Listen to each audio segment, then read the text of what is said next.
नमस्कार, चुनाव आज तक पर आपका स्वागत है। मैं हूं पंकज जैन और आज अरविंद केजरीवाल ने जो प्रेस कॉन्फ्रेंस की और इस प्रेस कॉन्फ्रेंस के माध्यम से जो उन्होंने तीर भारतीय जनता पार्टी की तरफ चलाए हैं, उसके क्या मायने हैं, इसके बारे में हम आपको तसल्ली से बताएंगे। जाहिर है, सुप्रीम कोर्ट ने चंडीगढ़ मेयर मामले में जो फैसला सुनाया, उससे आम आदमी पार्टी और कांग्रेस गदगद हैं। अरविंद केजरीवाल ये कह रहे हैं कि ये इंडिया गठबंधन की बड़ी जीत है और अगर सही रणनीति को, सही तकनीक को अपनाया जाए तो भाजपा को हराया जा सकता है। यह बयान ऐसे वक्त पर सामने आया है जब लोकसभा चुनाव का ऐलान कभी भी हो सकता है। हालांकि पिछले दिनों हमने देखा है कि इंडिया गठबंधन के जो घटक दल हैं, उनका क्या हाल हुआ है। कई दलों ने खुद ही ये कह दिया कि वो अकेले चुनाव लड़ेंगे और उसमें खुद आम आदमी पार्टी भी शामिल है। चाहे असम हो, चाहे गुजरात हो, चाहे पंजाब हो, आम आदमी पार्टी ये ऐलान कर चुकी है कि वो यहाँ पर अकेले चुनाव लड़ेगी और उम्मीदवारों के ऐलान के साथ ही वो कांग्रेस पर सवाल भी खड़े कर चुकी है। दिल्ली को लेकर अभी भी बातचीत चल रही है।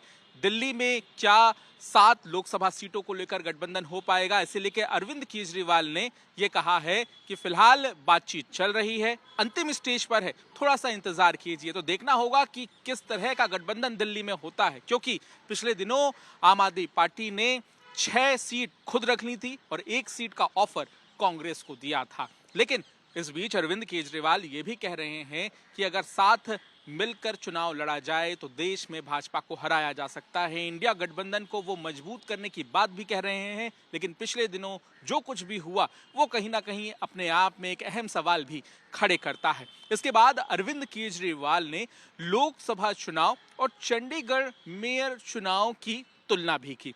अरविंद केजरीवाल ने बताया कि चंडीगढ़ मेयर चुनाव में कुल 36 वोट पड़े। इनमें से 25% वोट यानी कि जो 8 बैलेट पेपर अवैध करार दिए गए थे, उसका मुद्दा उठाते हुए अरविंद केजरीवाल ने कहा कि जब ये 36 में से 25% वोट को अवैध करार दे सकते हैं गैरकानूनी तरीके से, तो सोचिए जब लोकसभा का चुनाव होगा, जब 90 करोड़ लोग वोट डालने के लिए जाएंगे, तो ये क्या क्या कर सकते हैं। तो यहाँ पर एक तरह से जो चुनावी प्रक्रिया है उसे लेकर भी अरविंद केजरीवाल तंज कसते हुए नजर आ रहे हैं और जाहिर है कि पहले और अब में अरविंद केजरीवाल के जो निशाने साधने का, सवाल छोड़ने का तरीका है, वो काफी बदल गया है। आक्रामक रुख यहाँ पर अरविंद केजरीवाल अपना रहे हैं। सबसे अहम बात यह है कि वो ईवीएम को लेकर भी अपनी जो सवाल हैं उन्हें मीडिया के सामने रख रहे हैं। ईवीएम को लेकर अरविंद केजरीवाल पहले भी कह चुके हैं कि बैलेट पेपर को लेकर क्लैरिटी लोगों के पास होनी चाहिए। जो वोट डालने जा रहा है उसे पता होना चाहिए कि उसने किसे वोट किया है। तो कहीं ना कहीं ये तमाम बातें आगामी लोकसभा चुनाव के लिहाज से बहुत अहम है। और इसके अलावा अरविंद केजरीवाल क्या बीजेपी से टक्कर लेने के लिए अब नई रणनीति अपनाते हुए नजर आएंगे, क्योंकि यहाँ पर इंडिया गठबंधन को लेकर जो कई सवाल खड़े हो रहे थे, जो अलग अलग दल इंडिया गठबंधन को छोड़ के जा रहे थे, चाहे वो ममता बनर्जी हो जिन्होंने ये कह दिया कि अब तो वक्त निकल गया है, सीटों की घोषणा नहीं हुई है, तो ऐसे में प्रचार कब करने के लिए जाएंगे। दिल्ली में भी यही हुआ, नाराजगी जाहिर की कि गठबंधन को लेकर जो सीट शेयरिंग की चर्चा थी, बातचीत थी, उसमें काफी देरी हुई, इसकी वजह से ऐलान कर दिया गया। तो अब ऐसे में आगे किस तरह कांग्रेस और आम आदमी पार्टी की जो नैया है वो पार लगेगी, ये एक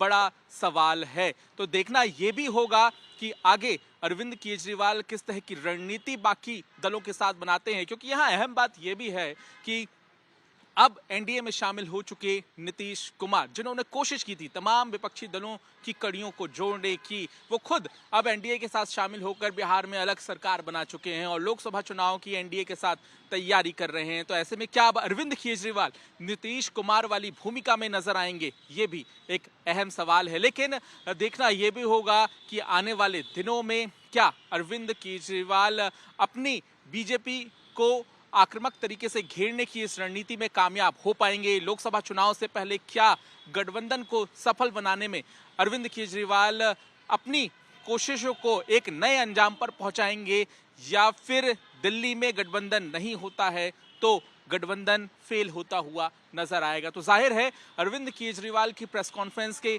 कई मायने आज निकलकर सामने आए हैं और सबसे अहम बात यह भी है कि कहीं ना कहीं लोकसभा चुनाव से पहले इंडिया गठबंधन की एक नई रणनीति ग्राउंड पर देखने के लिए मिल सकती है। कैमरामैन अजय ठाकुर के साथ पंकज जैन, चुनाव आज तक के लिए।